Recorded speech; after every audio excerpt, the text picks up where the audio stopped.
Kerala state service pensioners union വാർഷിക സമ്മേളനം നടത്തി. കായംകുളം എരുവ യൂണിറ്റ് വാർഷിക സമ്മേളനമാണ് നടത്തിയത്. എ ഇസഹാക്ക് കുഞ്ഞ് ഉദ്ഘാടനം ചെയ്തു.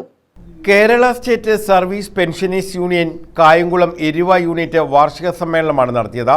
KSSPU Kayamkulam town block treasurer A Isahaq Kunju ഉദ്ഘാടനം ചെയ്തു. 90-91 കാലത്ത് അന്നത്തെ മുഖ്യമന്ത്രിയായിരുന്ന കെ കരുണാകരന്റെ ഈ ആവശ്യങ്ങളുമായിട്ട് അദ്ദേഹത്തെ ചെല്ലുമ്പോൾ സംഘടന അടുത്ത് അദ്ദേഹം ചോദിച്ചു നിങ്ങൾക്ക് ഒന്നിച്ചു നിന്നൂടായി, നിങ്ങൾക്ക് എന്തിനാ രാഷ്ട്രീയം, നിങ്ങൾ പെൻഷൻകാരല്ലേ, നിങ്ങൾക്ക് ഒന്നിച്ചു നിന്നൂടായി.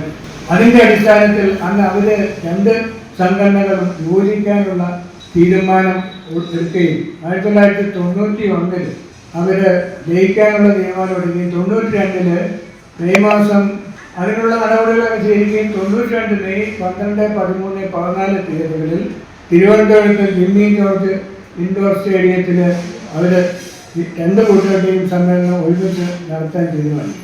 അങ്ങനെ വ്യത്യസ്തമായി രണ്ട് കൂട്ടുകെട്ടിയും സമ്മേളനം ചെയ്യുകയും നമുക്ക് രാഷ്ട്രീയം വേണ്ട, ജാതി മത വർഗ വ്യത്യാസമില്ലാതെ, പദവി വ്യത്യാസമില്ലാതെ രാഷ്ട്രീയത്തിനതീതമായി ഒരു സംഘടന രൂപീകരിക്കാൻ അവർ KSSPU എന്ന സംഘടന, ഈ സംഘടന അന്ന് മുതൽ ഇന്ന് വരെയും ഈ സംഘടന യാതൊരു രാഷ്ട്രീയ പാർട്ടികളുമായിട്ട് യാതൊരു അനുഭവത്തിന് വിധേയത്വവും ഇല്ല. എരുവ ചക്കാല ഗവൺമെന്റ് LP സ്കൂളിലാണ് സമ്മേളനം സംഘടിപ്പിച്ചത്.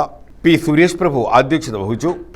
ശരാശരി ഞാൻ പ്രായം കണക്കാക്കിയപ്പോൾ 70, 50, 68, 70 വയസ്സ് പ്രായമുള്ളവരാണ് നമ്മുടെ മെമ്പർമാർ. ഏറെക്കുറെ ശരാശരി എടുക്കുമ്പോൾ അതാണ് അതിൻ്റെ ഒരു റേഞ്ച്. അപ്പോൾ സ്വാഭാവികമായിട്ടും അവരുടെ ആരോഗ്യത്തിന് നിരക്കുന്ന രീതിയിൽ അവർക്ക് പ്രവർത്തിക്കാൻ കഴിയത്തുള്ളൂ. എങ്കിലും അവർ വളരെ ആത്മാർത്ഥമായിട്ട് തന്നെ എന്നോടൊപ്പം ചേർന്ന് പ്രസിഡന്റ് ടൂറും ഒക്കെ ആയിട്ട് ബന്ധപ്പെട്ട് നിൽക്കുന്ന ഒരു മനുഷ്യനാണ്. എങ്കിലും അദ്ദേഹത്തിൻ്റെ സമ്മതത്തോടു കൂടി തന്നെയാണ് നമ്മൾ കമ്മിറ്റി വിളിക്കുന്നതും. ഈ യൂണിറ്റിൽ എന്ത് കാര്യം നമ്മൾ നടത്താൻ ടൗൺ കമ്മിറ്റി നിർദ്ദേശിക്കുമ്പോഴും ഒരു മുട്ടുസൂചി മേടിക്കണമെങ്കിൽ പോലും ഞാൻ പ്രസിഡന്റിൻ്റെ അനുമതിയോടുകൂടി മാത്രമാണ് ചെയ്യുന്നത്. അപ്പം പ്രസിഡന്റ് പറയും നമ്മൾ മാത്രം തീരുമാനിച്ചാൽ മതിയോ, കമ്മിറ്റി വിളിക്കണ്ടേ എന്ന് പറയും. ഞാൻ കമ്മിറ്റി വിളിക്കും. നമ്മൾ 21 അംഗ കമ്മിറ്റിയിൽ അതിൻ്റെ ശരാശരി എടുത്താൽ 19 പേര് ശരാശരി ആ കമ്മിറ്റിയിൽ പങ്കെടുക്കാറുണ്ട്. S ശിവപ്രസാദ് അനുശോചന പ്രമേയം അവതരിപ്പിച്ചു. K Udayan, A Abdul Salam, George Koshy, C Muraleedharan Pillai, Podiyan Kandalloor, KR Ramabhadran, K Raveendrakurup, MNR Nair, I Hussain, A Abdul Salam എന്നിവർ പങ്കെടുത്തു. News bureau, Kayamkulam.